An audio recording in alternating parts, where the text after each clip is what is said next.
Viewers, आज हमारे साथ मौजूद हैं नाहिद यूसुफ, जो कि पाकिस्तान से बाहर से आई हैं और वो बहुत खुश हैं और जश्न आज़ादी को बहुत खुशी से मना रही हैं। सिर्फ वही नहीं बल्कि उनके जो बेटे हैं उनको भी उन्होंने हरे रंग का सूट पहनाया है। अब हम उनसे पूछते हैं कि आखिर इसकी वजह क्या है, कि क्या उनको महसूस हो रहा है कि वो इतनी खुशी का इजहार कर रही हैं, तो वो ही बताएंगी हमें व्यूअर्स, और हम उनसे सुनते हैं। आज हम अस्सलाम वालेकुम व्यूअर्स, आज हम जश्न आज़ादी मना रहे हैं क्योंकि हम पाकिस्तान से बाहर रह के आए हैं, तो हमें पाकिस्तान की और कदर कीमत हो गई है। हमने इससे पहले कभी इस तरह ड्रेसअप नहीं किया, मगर आज हमें अंदाज़ा हुआ कि अपने पाकिस्तान में आज़ादी से सांस लेने के क्या मायने होते हैं।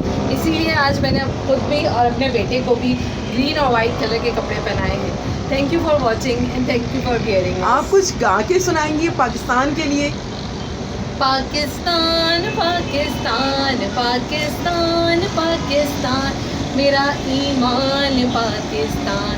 पाकिस्तान पाकिस्तान पाकिस्तान पाकिस्तान, ये वतन तुम्हारा है, तुम हो पास बाइस के, ये चमन तुम्हारा है, तुम हो।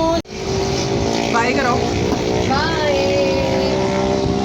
थैंक यू सबीना, आपने हमें इनवाइट किया और हमारी एक वीडियो डाली अपने चैनल पे।